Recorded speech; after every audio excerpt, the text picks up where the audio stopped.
Let's get it. This is Life's Essential Ingredients with Jeff and a Mike, where we hope to inform, inspire, and transform lives, one essential ingredient at a time. Welcome to the show.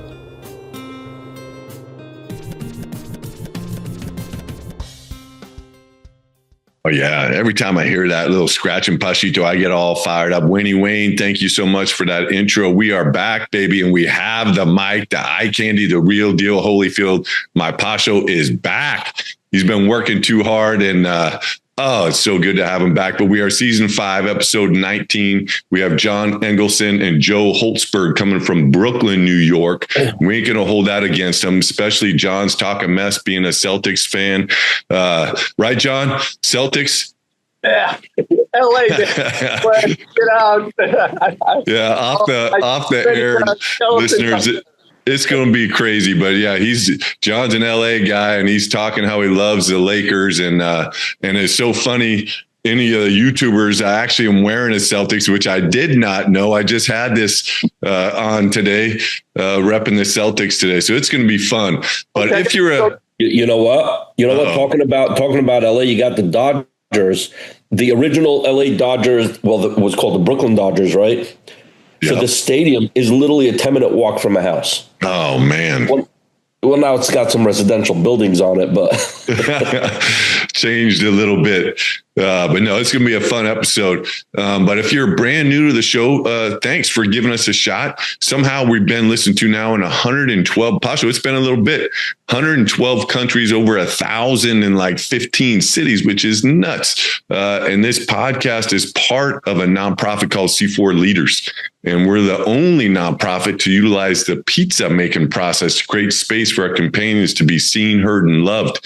We work with businesses, sports teams, hospitals, churches, anyone looking to rise together.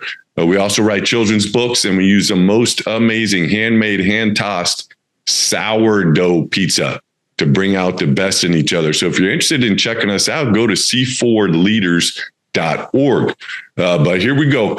Best place you can find our guests is through their company, joburgmeats.com. And it's joburgmeats.com. So hey, I'm so fired up that Joe is here. Joe, you're like a special guest, so I do apologize out of the jump. But this intro is mostly about John, but you're going to be a big part of the show. But here we go. For over 30 years, John worked as an entrepreneur, business consultant, and holistic health coach. John founded You Are What You Eat Incorporated, which earned a spot on the Inc. 500 list of fastest growing companies. John currently serves as the Chief Strategic Officer for Joburg Meats. In addition to his work with Joburg, John has supported food and snack startups with a 21-point checklist that helps ensure successful launches. John has led seminars and private coaching sessions on holistic health and healing, helping individuals and businesses create strategies for growth and well-being. John and Joe, thanks for sharing your many gifts with countless individuals and businesses. Thanks for caring about our world and for developing processes and methodologies that result in efficiency, holistic health, and overall well-being. And thanks for being our guest on Life's Essential Ingredients. Welcome to the show. Thank you. Wow. That was, appreciate that. Yeah, I thought about changing it up because you're a Laker fan, but I said, we'll just go with what I got. I'm pretty good on my feet, but maybe not that good. Thank you very much. Well, but yeah, we're excited. And we always start out each episode. I taught as a nursing professor. I'm a nurse is what I did for 33 years. Mike has been coaching for many years, and we've used these thought of the days in many different parts of our life. And decided to, when we started this podcast, to use it as a way to stay grounded. And this one comes from Harry Potter's buddy Dumbledore. And here's the quote: "It is our choices that show what we truly are, far more than our abilities." Why would I pick that quote for you guys? Wow. I do like it. What do you like about it? More than what your abilities, it's what you show. What you show, what you do is more than what your abilities. You could have abilities and not do anything. But if you actually go out and do it, which is a message to tell everybody, don't be scared. You have an idea, you got something, you feel you can help the world with what you can do it. Staying in your head, it's just living there rent free, and it ain't accomplishing anything. So go out and do it. I love it. I love it. John? Well, it reminds me of a quote of the word GIFTS, GIFTS, which is an acronym for God's investment for tomorrow's success. So it gives me that that thought in which we've been endowed with all these gifts, but what your statement is that we must utilize them, and it's plural. And if we just sit back with whatever we're endowed with, then we haven't realized our potential. And this is what I always try to drill into people if I'm coaching or in any type of consulting, that everyone has a mission and a purpose that's unique to them. And we get so caught up in what other people are doing, and we really need to find out what our gifts are, and they're many, and unlock them and utilize them, because that's why we're here. We can do something that nobody else can. And so the activity and the action is much, much greater than just keeping us potential. And that's the hard part. So what I get from that is we got to push ourselves to utilize as much as we can and give over to others, because that's what makes this world a beautiful and flavorful place. Mm-hmm. Yeah, no, I love phenomenal.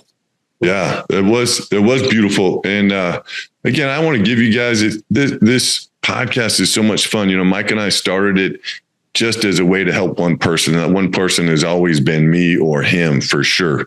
Yeah. And now we have a couple people that tune in, but I'll probably take 3 or 4 pages of notes, from this episode. But it's just so fun for me. I don't really do social media. I don't get on the internet to look at even what's going on. I'm a little bit ignorant that way of what's going on in the world, because I just want to see it right here in real time. And with people all over the world, and in researching you two and your company, this stood out to me so much more than everything else, because there's a lot of ways, and I don't know anything about what you guys do in that whole industry. But I'll just speak from, what we do with pizza. I can go out and get cheap flour. I can change the process to increase my margin for our nonprofit. We make sourdough pizza. Should I want to do that? And I could totally take out the sourdough part, the fermentation, like your guys' apple cider vinegar, of why that's such a great ingredient to have in there.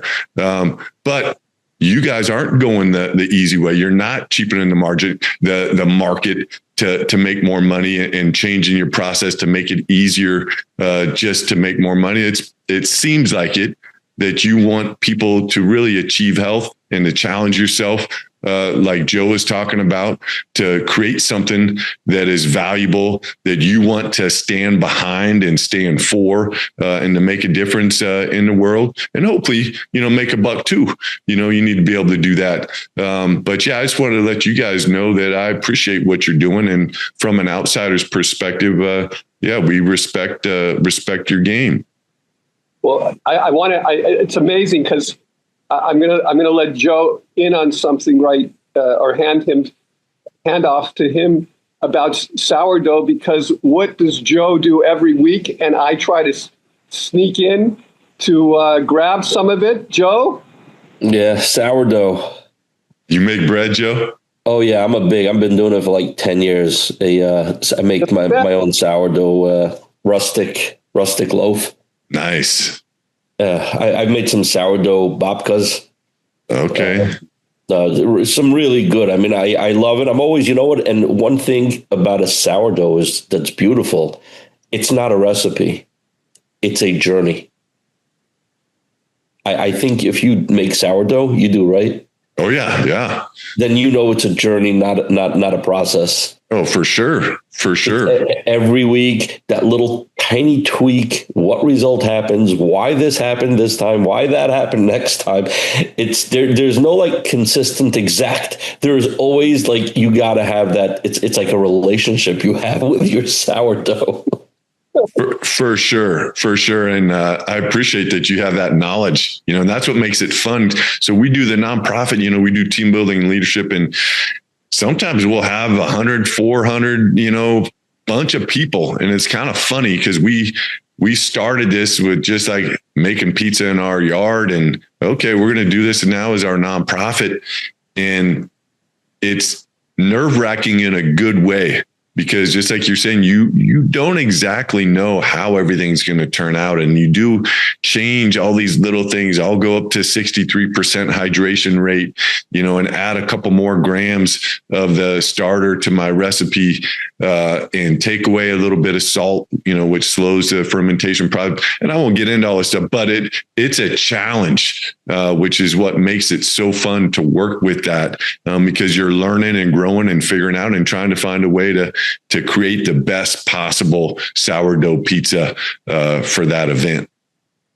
I got some good tips and tricks I could share with you later. Nice. All right. Well, we'll get into that, but let's get into the show a little bit. And I'll give it to John first. I'd just like the listeners to kind of get to know you, and obviously we're going to get into your product, but I think the value of this show is kind of more about you guys talking about you, and then how that led you to your partnership and to creating what you've created with Joburg Meats. But I think that starts with, hey, what was life like growing up?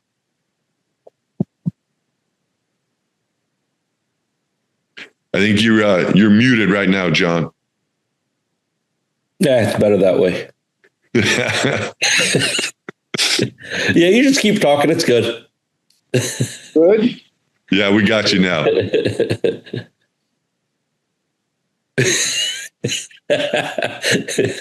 Oh, we got some technical difficulties. He's going in and out, and Joe is just giving him the business.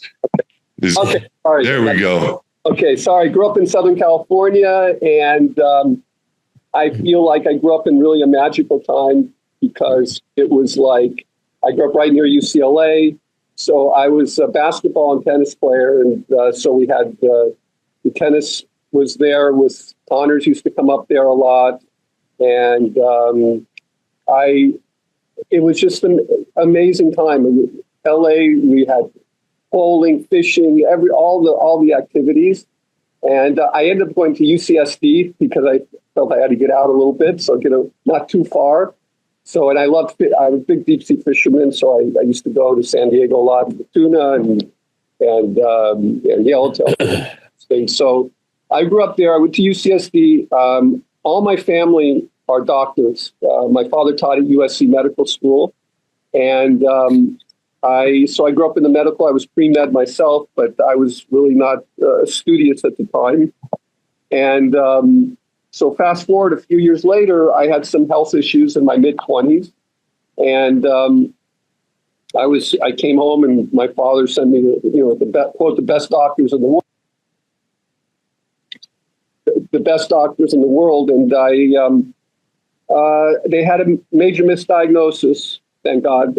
But from that point, I started my journey on health and nutrition, and I really felt there was another way than the standard, American allopathic system. And so I started to learn diet, nutrition, homeopathy, other alternative medicines, and herbal medicine, and supplements. And I just went all in on that. And I started a company in 1990 called You Are What You Eat, which was founded because my son came home from school with rashes, and I knew he was eating like a bunch of garbage. So I was like, how come they don't have some health products in the schools? And I started to do the market research, and I called schools and said, how about we put some of these good products? They were like all open to it. And that's how we started the company. And that ended up, we ended up bringing product into the mass market, which, you see like nutrition and health sections in the markets today. And we were like one of the first distributors of Cliff Bar. Gary, we knew him.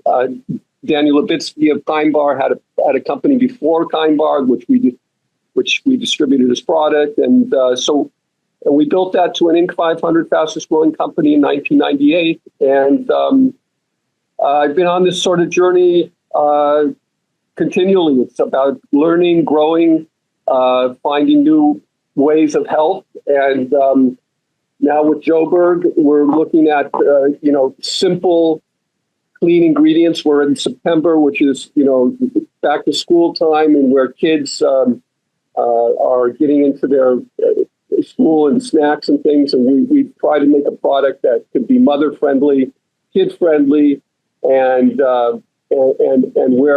whereby wholesomeness is and not skimp on any of the ingredients that you spoke about before. And what we're seeing now, I think, is a circumference of where people were always about, I want to get the cheapest food, and food was cheap, and they realized that this translated into health issues because there's so much garbage into the food, and that if you really want good food, you have to pay for it a little more.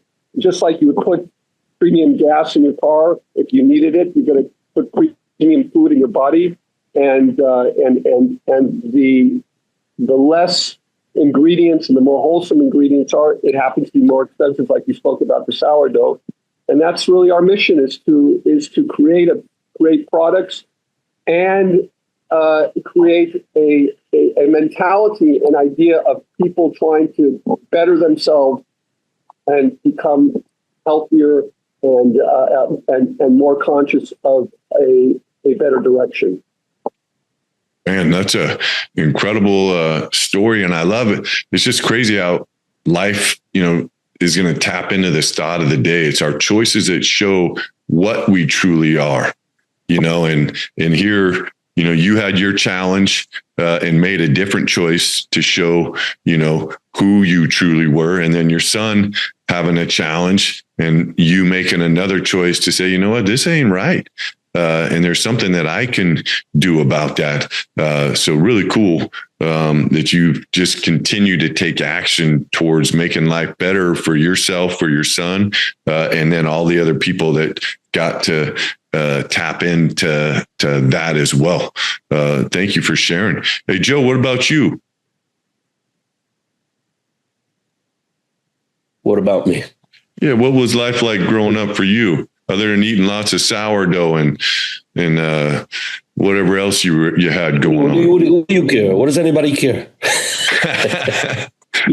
Joe's giving us the Brooklyn exactly. Kind of swag right now. Yeah, it's like, what do you want? So yeah. No, I actually grew up the opposite of John. We grew up here. I did grow up kosher. And growing up kosher, you are limited to what was growing up as a kid with limited kosher products. And then, of course, junk food. Nobody ever looked at, what ingredients there are. You're just like, if it's in the store and it's kosher, you take it. That was almost like the mentality. It's almost like appreciative that it's kosher, not looking at, well, is it good for you? As I grew up, I never grew up actually.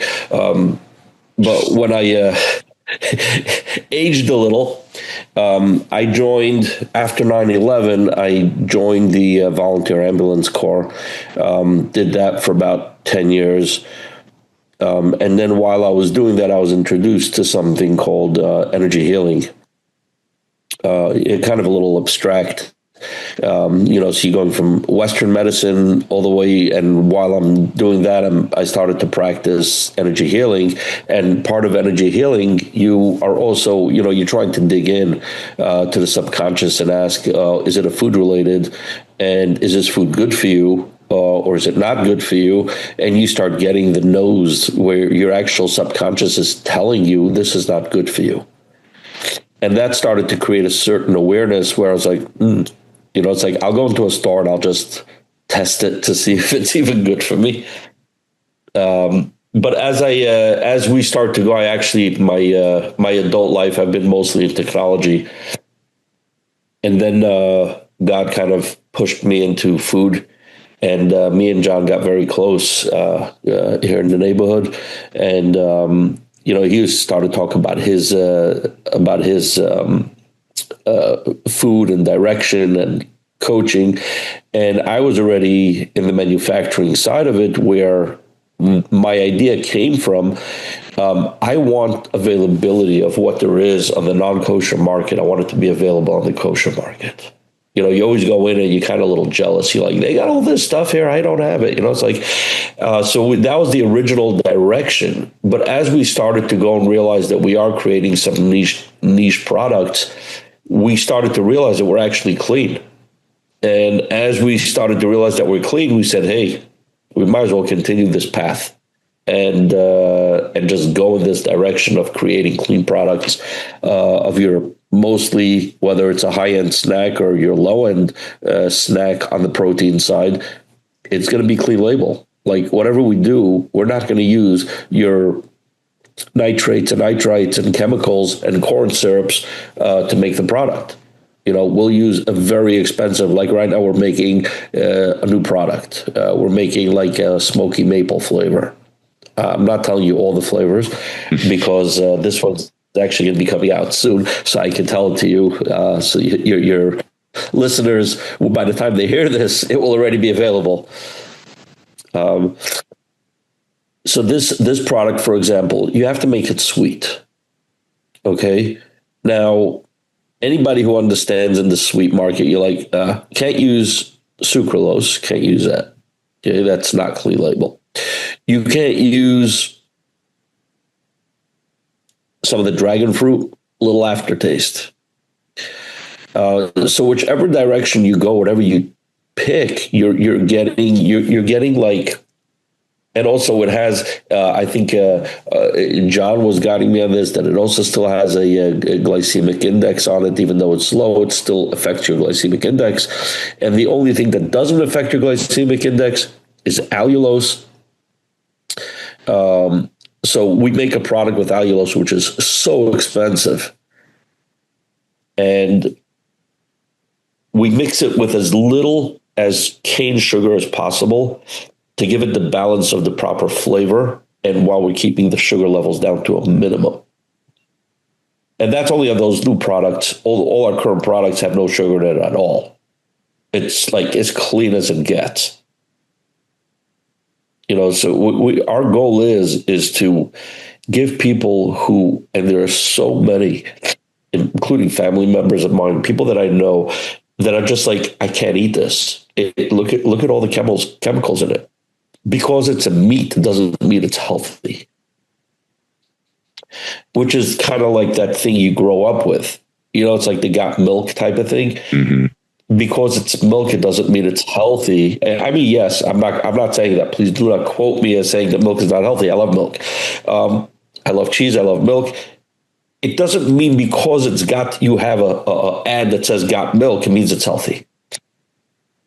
That's my point. Because you see meat in the store, oh, it's meat. Of course it's healthy.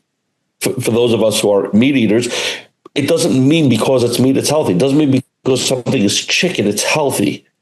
It's processed. How is it processed? What did they put into it? And that's really the awareness that people have to be aware of. And we're trying to create that. Go ahead, John. No, I was saying people are becoming much more aware of today. It's a huge. You're right. That is true. It's very hidden, very, very closed. And now there's so many amazing people that are bringing it out to the forefront. Yeah, well, and in reality go ahead. Yeah, no, go ahead, Joe, and finish up your thought. Yeah, so this is really, really what the mission is. The mission is to give all those mothers out there, all those family members that wish they could eat the product that looks so good every time, and they're like, no, this is not good for you. You just can't eat it because it's going to give you a rash, or it's going to create you some sort of God knows what. We want to make all those products to be clean label, every single one of them. And that's the direction we're going. Like, you'll speak to us again in a year. We're going to be like with 30, 40 SKUs later. of clean label products. Yeah. Well, I love it, especially from being a nurse, and not that my nutrition background is amazing. I had one class 40 years ago now almost. But love how you are just committed towards creating clean products that are good for people. And it just keeps them. This would be the last time I bring up our thought of the day, but it's our choices that show what we truly are, and I think it takes companies like yours to care about the choices that people are making when life is busy, when life is moving fast, and when they need to grab something quick, and they can turn to something that they can trust, that people such as you two are looking out for them to say, hey, we're going to watch what we put in here. And you can look, and listeners, I'm not a meat eater. I have a aortic root aneurysm, so I make some choices to try and cut out animal products. But my family tried their product, and they sent all three of them. My wife really enjoyed the spicy steak slices. But when you look at the ingredients, wait. Hold on a second. Yeah, John, you didn't send them this one? Yeah. Oh, chili. No, this is a new one. This one's on fire. On the West, but with the holiday, I didn't think it got to California. Okay. This is new. This is a newly released product. This one here. Oh, this one's on fire. For those who dare, like the daredevils. This is more of a daredevil product. Even though I could, I think the daredevils are going to go like, oh, come on. You could have made that hotter. Come on. Yeah, so my wife loves the heat, but she enjoyed it, and it was soft and had good flavors, and even she's pretty good with her palate. Definitely could taste the apple cider vinegar kind of a little bit, which was good, and then so cool that and again, I don't know your guys' industry, but I don't know if that's a standard product, but I do know there's some really good benefits, from having apple cider vinegar. And I'm sure that's why you guys put it into your product. I take a shot every day. Yeah, it's good. Straight, or are you mixing that with? No, straight. I don't use chasers. I do it straight. Oh man. But yeah, so listeners, by the way, just to people think vinegar, you think of vinegar, that really disgusting vinegary taste. Apple cider vinegar is actually sweet. I have it too. I'm not taking it straight like you. And I go through periods of time where I mix it in with a little bit of water. I don't know. Mine isn't so sweet. So maybe our taste buds are a little bit different. Well, I use an organic one, so I don't know. That's what we use. I use the same one we use in the plant. Yeah. But it's good. I just saw that in the ingredients. And again, listen, I want to finish this up just real quick. The ingredients on the back of their package: beef, apple cider vinegar is the second one, salt, and spices. So just, nothing extra. And I think, just even from a nursing perspective, when you do, and we do read the labels, when there's less than 5 things, for the most part, it's okay. Yeah, these guys are caring what they're putting in, and not all these other words that you can't pronounce that are disguised as all these other kind of chemicals that are not good for our body. And so, I wanted to congratulate you guys again on just making a good choice that's good for people. Thank you. Yeah. It's go nice for it, to John. be appreciated. It's nice to be appreciated. Yeah. Because I'm sure there's an easier way. And I'm sure, Mike and I love sports. And I think it was Jerry Maguire. I don't know if you guys saw that movie, but we used to play this clip, when he's talking about show me the money. And I'm sure there's a way for you guys to make more money and cheapen what you're putting into your processes, and you make another choice, just like we talked about, to say, hey, you know what, this might cost us more, but it's going to be better for us in the long haul, because it's what we stand for. It's who we are. which from, sitting down and talking with you now for a half hour, definitely that comes crystal clear that it's way more than the bottom line for you. It's about the health. And then definitely knowing both of your backgrounds now, I easily see why you're doing what you're doing. Well, I appreciate it, Jeff. I mean, I can just say this, if you want something of value of life, we have to pay for it, and that makes it worthwhile. And I think, there's many, many ingredients in life that make up a rich and fulfilling life. And one of them is the choices we make when we eat. And, if we're prepared to, I don't know about you and others, but, we spend money in different ways very freely. We don't think about things sometimes. And then, you realize, okay, but if I spend a little bit more to get something more nutritious and healthier, then I've put some effort into it so that will actually be part of the growing, the healing, the holistic process of becoming a better person, both in obviously in one's health, but also in one's mindset, and which I know you talk about a lot as a coach and things like that. I mean, when you're coaching a team and the kid is asking you, why are we doing this drill?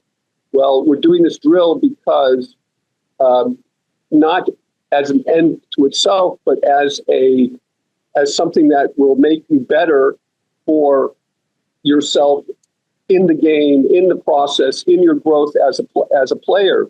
And I think this is the same thing that we're talking about. So if people want to do things in life, they want to get to the gym, they want to change things, you can't just press a button and it's easy. So it's the same thing about the choices of what we eat.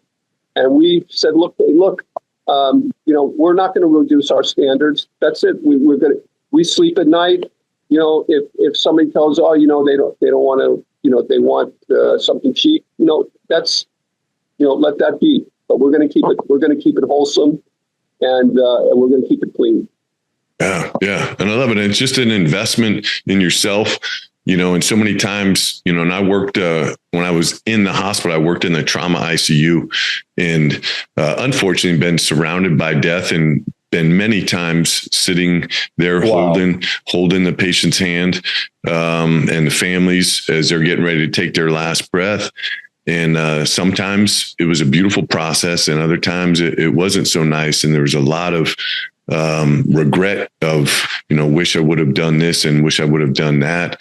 But life happens so fast for us. And listeners, we got to start taking care of ourselves now. Mike and I are both, I'm 3 days older than he is. We're 56 each. But if we want to be able to be walking around and still be here when we're 70, we needed to start taking action when we were 30, 40 to be able to take care of our body. And it goes kind of back into your product and what we do put into our body is going to pay dividends if it's healthy down the road for us. And hopefully cut out some of these disease processes that come up when we eat too much processed food. And so, again, excited that your product is out there and that you're going to be creating so many more products that lead to a healthy lifestyle. And I loved how you talked about that, John, because it is an investment in yourself of what you're putting in your body. And I do think sometimes we don't see it that way. It's just let me hurry up and eat something real fast so I can get on to the next thing. 100%. And listen, all this is a mindset of training and teaching and suggesting. We're realistic. We're not doing this. We don't want to force anybody. We just want to give information. I mean, there's no mothers that I would know that wouldn't want a little bit healthier for the kids. It's going to be next to impossible to get them away from all the 3 C's that I believe are, very challenging, which are cookies, cake, and candy, and it's just so prevalent today. And by the way, those things aren't even what they were when we were growing up. I mean, there was no corn syrup in Coca-Cola or any of this other stuff. So they've just, these big companies have the profit margin. And look, I'm a big free market person, and so I don't want to speak disparagingly, but I will say with an asterisk that these companies, they're trying to figure out a way to make more money. So if they can make their product for 3 cents less by putting corn syrup instead of sugar, and it's not going to affect it's going to affect their bottom line in a positive way, and they think it's going to go over people, and they're not going to be affected. They're going to do it. I mean, I just saw, even growing up. I mean, I'm kosher, but I mean, McDonald's fries was three ingredients in the '60s, which was potatoes, tallow, and salt, and now I think there's like 9 ingredients. So why would a French fry need 9 ingredients? I mean, with dextrose and maltodextrin and all these other hydrolyzed protein, and what does that mean? So they're just putting in things that they've been made in a lab that are very, very cheap, that add flavor enhancers, and actually, unfortunately, they do addict people, and that's why people keep coming back for it. So it's really hard to break that cycle for people. But we're doing our best to inform in a responsible way, in a reasonable way, in a suggestive way, in a way that we want to embrace people, not be tyrannical with it. Because I believe when I give a seminar, I always open by saying, whatever anybody can do a little bit better, that's fantastic. In economics, we have something called the zero-sum game, which means it's like an all or nothing, and meaning you either do it all or you get nothing. That's not the way it is in health and nutrition.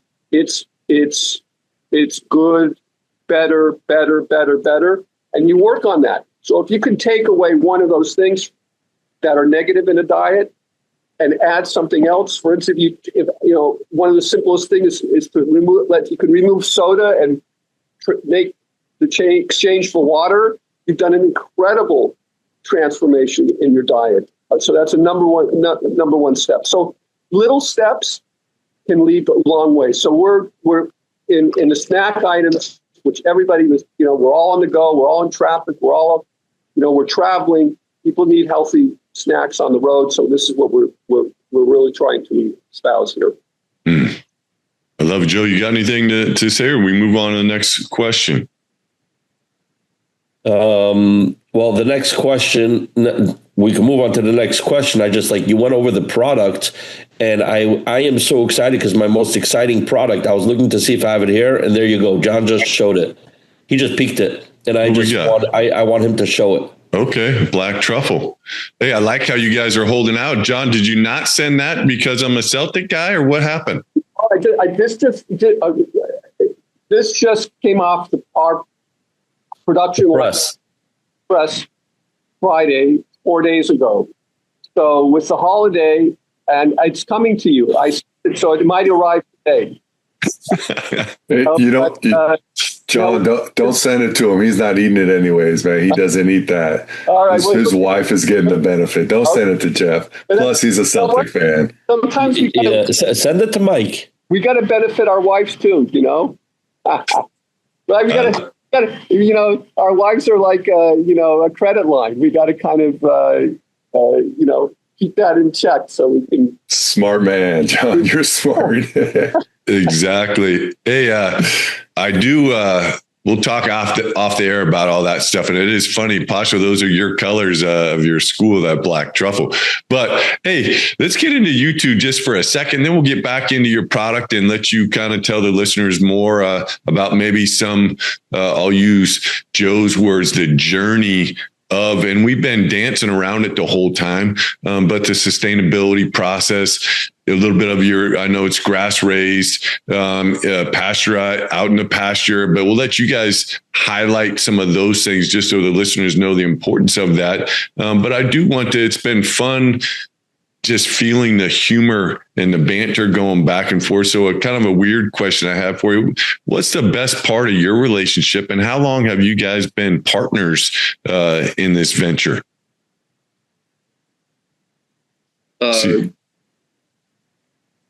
Well, I'll say you go, John. Okay, so You say it better than me. Joe, I know from a number of years. From we go to the same synagogue on the Sabbath, and we we're very friendly with each other for a number of years, and I didn't really know that he got into this this business. This was about 2 years ago. And then I found out, and I was like, hey, guys, I've been in this business for, pretty much all my life. Maybe we could sit down and there's something, I could perhaps, add some value. And so we sat down, and there's another partner who's the CEO, which his name is Joseph also, and great guy. And we sat down, and I said, look, this is how I built my company, and this is some of these things, some of the treacherous waters which I went through. I'm trying to prevent other companies from going through, and some of the things that worked really well, I wanted to put an explanation point on them. And we sat down, and I wrote them a little plan of what I thought would be an action, and this is about 2 years ago. So we've been on a journey in the business for now about close to 2 years. Nice. I like it. All right. Joe's good with it.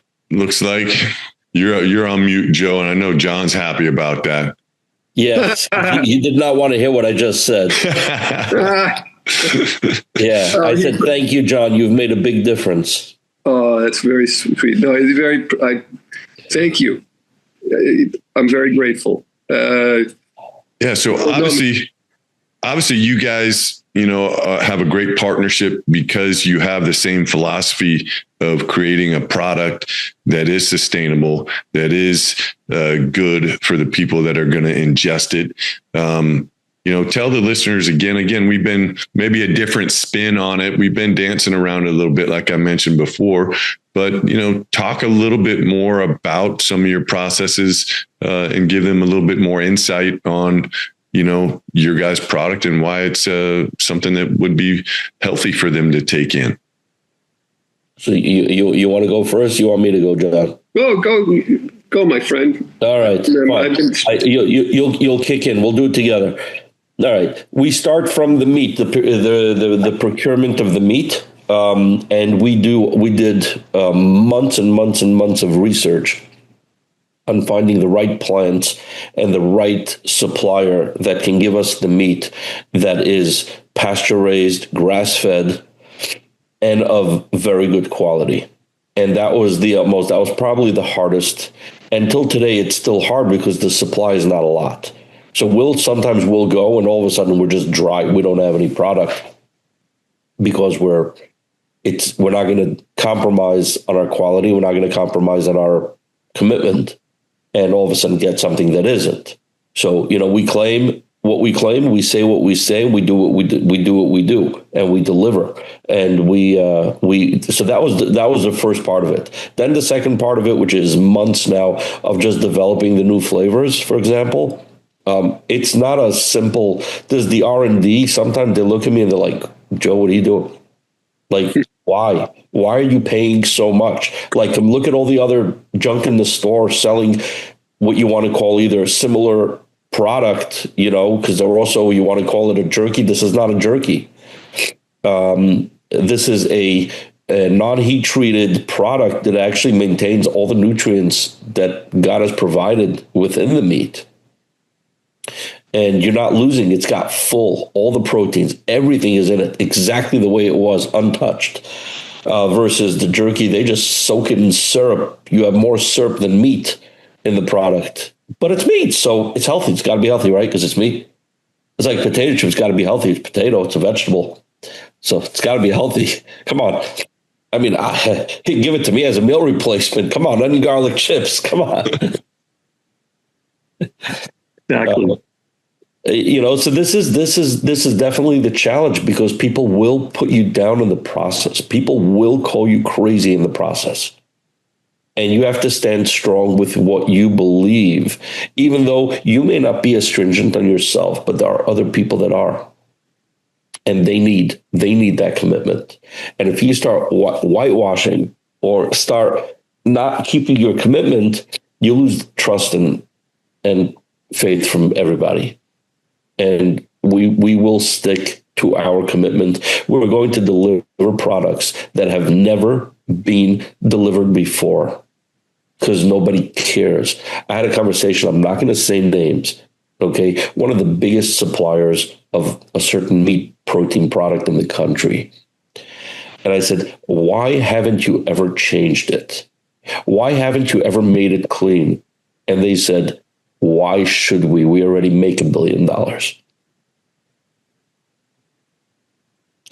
The answer is right there. Yeah. That's your answer. So I don't need to make $1 billion. I need to be helping other people. And if I make something in the process, thank you, God. Well said. Yeah, I definitely appreciate that about you guys and your company. I'm going to sound a little ignorant here, but I'm sure if I have want the knowledge, I'm sure there's at least one listener that would like it. Since you guys did all the research, what is the difference between pasture raised and just a grain fed? I mean, in my mind, I can see the difference, but just break it down from all your research that you guys did in a simple way. Sure. So Go ahead, John. I'll grab this one. So cattle and cows in their natural environment do not eat grains. They only eat grass. That is their natural environment. They thrived on that for centuries and thousands of years.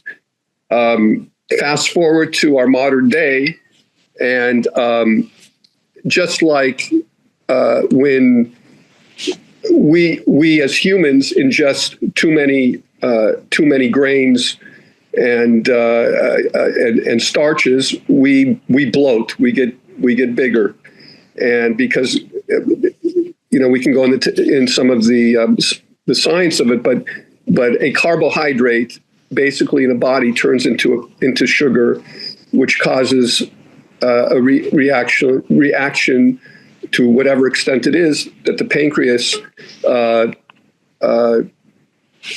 releases insulin, which carries the sugar in the body, and it attaches itself. And this is how we function. Now, I'll get to that a little bit later, but for pasture raised cows and grass fed, it means that that's just in their natural environment, and they're not being fed the grains that are going to fatten them up.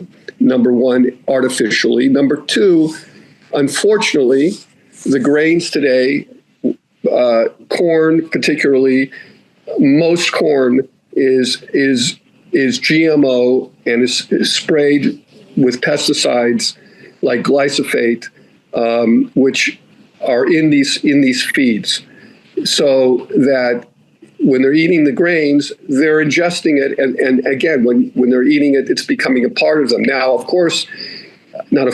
but a cow actually has two digestive systems, so it's one of the better animals still to eat, even if it was grain fed, but it still does not have the cleanest ingredients and the most pure way to eat it.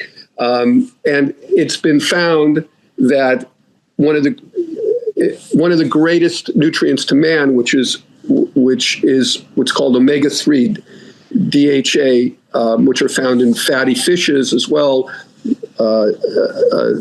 your salmons and your sardines, other fishes, and it's found in beef also in very high levels. It's one of the most healthy things you can have, and when the cows are eating pasture-raised, grass-fed, those numbers are much, much higher, and the nutrients are much higher than when they're being grain-fed. So that's just another step in the process to keep the most nutrient-dense. They also have a lot of the B vitamins, choline, and other nutrients that are really very, very good and necessary for human human optimal nutrition, but they're compromised to a certain extent with the grains that are being put in there. So that's it in a nutshell. Okay. Well, I appreciate that insight. And then, so you guys are obviously, that's your product. And then what's the difference between, a beef jerky and their process for drying the meat? And again, I don't know your guys' process versus how you guys kind of dry your meat.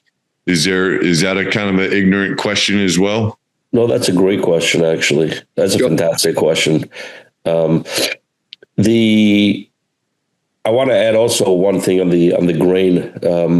Maybe I missed, John, maybe I missed you saying it, but the grains are actually intended to fatten up the cattle.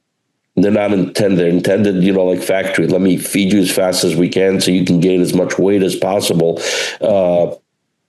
and bring you to harvest. Versus a pasture raised and grass fed is actually slow grow and natural.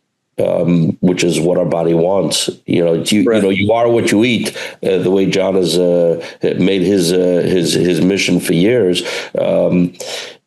You are what you eat. You eat bad animal, it's going to affect you. Yeah. You eat a healthy product, it's going to affect you the other way. And I want to interrupt you real quick, Joe, and get you back because I just had this visual of your guys' product, seeing the cow out in the pasture. Low stress because they're just out there chilling, enjoying what they're doing. So they're not taking in all that stress from being in an environment where there's hundreds of other cows. They're all fighting over the grain and it ain't good for them. It's just a stressful environment, which is going to totally change their whole body composition. But let's get back to you. Sorry about that, Joe. Yeah, you got that right. You actually got it. That's called, what you were describing is called a feedlot. Mm. So the word feedlot, if somebody wants to know what it is, a feedlot is where they stuff them into these cattle car, but that's stationed. That's like in one place, and they're all literally there not to move, and they just feed them with grain. And the less you move, the better, and just fatten up. Yeah. And they end up eating their own. Don't have to say it on the air. Yeah. It's not a nice situation. I've gone with Joseph, my partner. We've about 2 years ago, we took a whole summer and we went to visit approximately about 100 farms. Mm. We literally went to go see, to educate ourselves and to see what it's like. What does it mean when someone says a feedlot? What does it mean when someone says they free feed? What does it mean when they grass feed? What does it mean? What does it all mean? And we went on this journey just to educate ourselves. And it was a great summer. I loved it. Oh, that was the best time. We drove hundreds and hundreds of miles, thousands of miles. To be real. Yeah. So let's get back to, I'm sorry I interrupted you. Let's get back to that question about the difference between, beef jerky and their drying process. And I know you guys' product is not beef jerky, so don't take offense to me even putting you in that same category. But what's the difference in your process for how you are preparing your product? So, I'm trying to give it the simplified version. Okay. A jerky is actually they take a whole muscle and they pre-slice it into thin slices, which is then soaked up in marinade, sugars, molasses, spices, and to thicken up, to make up for the yield they're going to lose. Because when you dry out and dehydrate a product, you're going to lose 50-60% of your weight. So they make it up with the sugar. Okay. Then they take it, they lay it out nicely. They put it into an oven and cooks it, dehydrates it, dries it out. They take it, slice it into little cubes and put it into a bag. So what you have is a cooked meat product soaked with more sugar than meat. Okay. Now, what is steak slices is actually taking a whole muscle. We slice it to about over an inch thick, and we hang dry it in a dry room atmosphere that's controlled. It's a controlled room atmosphere. It sits there for about 2 weeks. Once it's dried out, we take it and we then slice it into thin slices and we put in the bag. That's why when you pick up a slice, it actually looks like a piece of steak, not like a jerky. If you know what I'm saying, you ever picked up a piece of jerky, it doesn't look like a steak. Oh yeah, for sure. Yeah, no, yeah. You're definitely, again, seeing your guys' product, and yeah. Let me see if I have over here where I can actually show you a visual.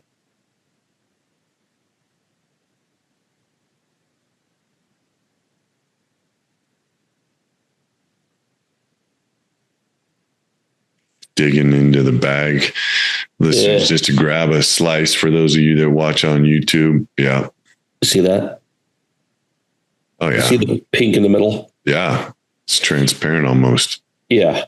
That's a piece of steak. And there's no coating on here. This whole face of it is clean. The whole coating is actually on the outside because that's where we put the spices, and then we slice it slice by slice, and this is what you get. See that? Yeah. Yeah. Yeah, definitely your process. And that was this bag I took out of here. Oh, great. The one that John should have said. Yeah. What do you say? What do you got, Pasho? I said it looks good. Yeah, it does. Yeah, it does. So what else do you guys want to highlight? I mean, I think we've done a pretty good job. Anything else you want to share with the listeners about just health and just overall, making a choice that is good for their body? Well, I would say I developed in some of my seminars a very quick thing. I call it 3 C's and a D to change your life, your health. And the 3 C's are: the first C is clarity. Is where are you? Be clear where you are. Where you stand right now. The second C is commitment, to commit to a better way, whatever that might be for yourself. The third C is to be consistent on the process that you decide to commit to. And everything unfolds without the D, which is the discipline to put it together. So I would invite everybody to go on their health journey in that way, and God willing, achieve great results, great health, and joy and happiness along the way. I love it. I think we're in a pretty good place to end. I love a quote from John Alston that says, the only thing you take with you when you're gone is what you leave behind. And maybe we'll let Joe take us home with this. Joe, you're a young man still, and you got another 40, 50 years of living. But now we're going to fast forward, and you're on your deathbed and you're getting ready to take your last breath. What is it that you want to leave behind with the people that have been essential in your life? Hopefully, I left no enemies behind. That is the best one. No enemies, only people that love you. What? I've never heard that one in all these episodes. I love it. Go a little bit deeper with that, but oh man, that's so good. You say your enemies should leave before you. That's a good one, Joe. Oh man. Hey, well, what mark did you leave? What did you leave behind? Going on John's words, what did you leave behind? Because that's the only thing you take with you. And that's what we grew up. You take with you your good deeds, because that's what people remember you for. Your good deeds. You don't take your suitcases with you. Yeah. You don't take your gold with you. The guy had a dream that said, sir, tomorrow's your last day, and that's it. That you can't take anything with you. You yourself. He says, can I please pack one suitcase? One suitcase for the pearly gates of heaven. Can I take one suitcase with me? So the angel said, all right, you can take one suitcase with you. So he goes, he takes all his gold bars and he puts it into the suitcase. He's like, at least happy, he takes his gold with him. He comes up, he shows up at the gates of heaven, and the guard is standing there, and he goes, what's that? He goes, oh no, I got permission. The angel said I could bring a suitcase with me. He says, okay, but I got to see what's inside. I can't just let you in without it. He opens it up. He goes, you brought pavement with you? Oh man, I love it. I love it. That's great. I love it. Pashito, get us out of here. Hey, Joe and John, first of all, I love the way you guys interact and your relationship with each other is just awesome. It reminds me a lot of my Pasha right here, our relationship. And honestly, he's the smart one. He's the one that got me here. He does it all. And I appreciate him for taking me on this journey. And man, what a great hour. I don't even know how long we've been here, but I loved every minute of it and appreciate everything you guys are doing and just how proud you guys are of your product. You know it's good. There's a lot of love in there for the whole world in there. And man, that is just awesome. Thank you so much for sharing your time and being on our show, man. We really appreciate it. You're welcome. Thank you very much. Thank you. And we appreciate you and your audience, and we'll continue. Yep. And again, we're been on with John and Joe, JoburgMeats.com. We'll have a bunch of links. You're giving us some discounts and some codes and stuff that we'll put in the show notes. But listeners, it's been a great episode, and we definitely appreciate everything that you've done and that you continue to do to make our world just a little bit better.